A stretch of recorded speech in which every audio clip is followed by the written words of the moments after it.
Hello and welcome to this presentation. My name is Dave Renninger. I'm the Application Specialist for the Engineering segment of Tekla Inc.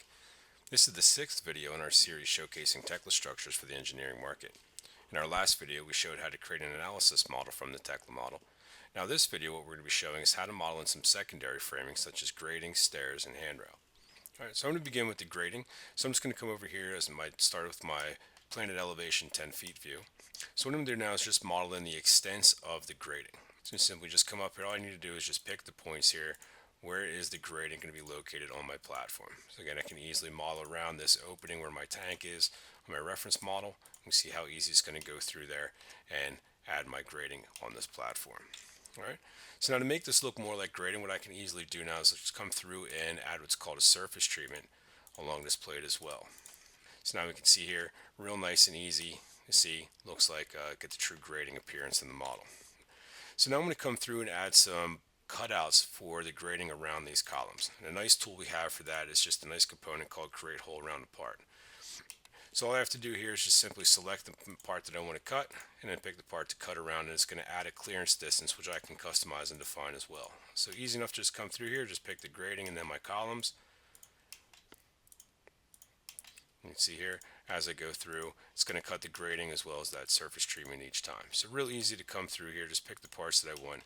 And the beauty of this is that these are components, so they're parametric, meaning that if these column size change for any reason, the grading, the cutout here is going to hold a set distance from the face of that steel. So now that I have my grading applied, now we're going to come over and we're actually going to start modeling in some stairs. Alright, so I'm going to switch over to my 3D view for this. And I'm going to come back in here to my component catalog and go to my stairs and railing section. Now before I come in and model in my stair over here, I'm going to make this a little bit easier for me to model in my 3D view. So what I'm going to do here is I'm just going to add a clip plane in this view.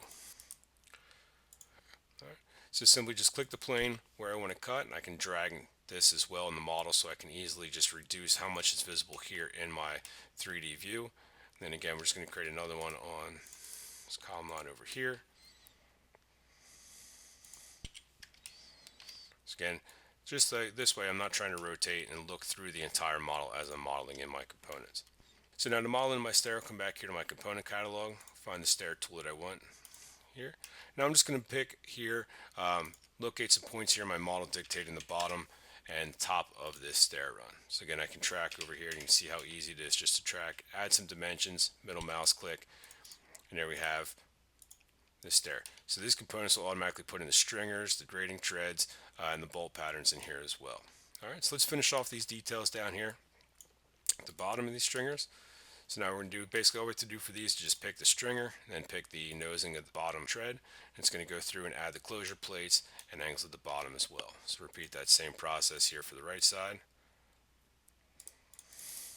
And then just clean up this view.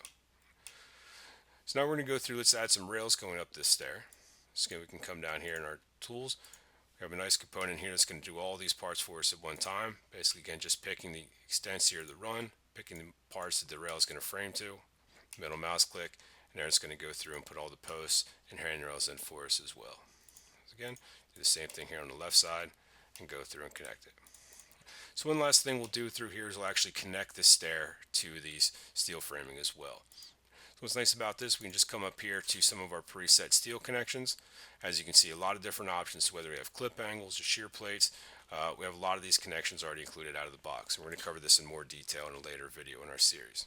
So for this one here, I'm just going to use a shear plate and simply just come through here and just connect our stringers to the beams. If I need to adjust these, simply just double click on this component here. I can easily come over here to my plates tab and adjust the location of my shear plate. So now that I have my stair in here, it's probably good to come through here. We could just move these clip planes, just simply select the scissors here and click on delete. Now we can see our entire model again. So now we have our stairs, and now let's come back over here to our plan view, and now we're going to model in our rails around this platform elevation. Okay, so again, we're going to come back in here to our stairs and rails section. I'm going to scroll down here to my stair component. I'm going to load the setting that I want to use for this one. Now let's just close this off as well. I'm just going to rotate this 3D view so make it easier to see what I'm doing, because I'm going to be working over here in the plan view. So again, with this one, all I have to do now is just pick some points here in the model to dictate the run of the rail here, just pick 2 points, then select the member that's going to frame to. Middle mouse click, now you can see that it's going to create that rail going through here. Alright, so I'm just going to work my way around this platform, again just picking my work points and the member that the rail needs to connect to. So now that I've come through and framed in all my rails, I'm just going to simply clean up these views here.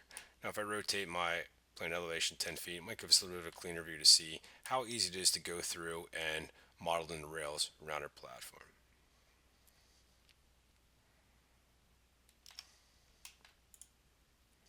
So this concludes this video. In the next video in our series, we're going to show how to do some plate modeling as well for some bins and hoppers inside Tekla. Thanks again for watching.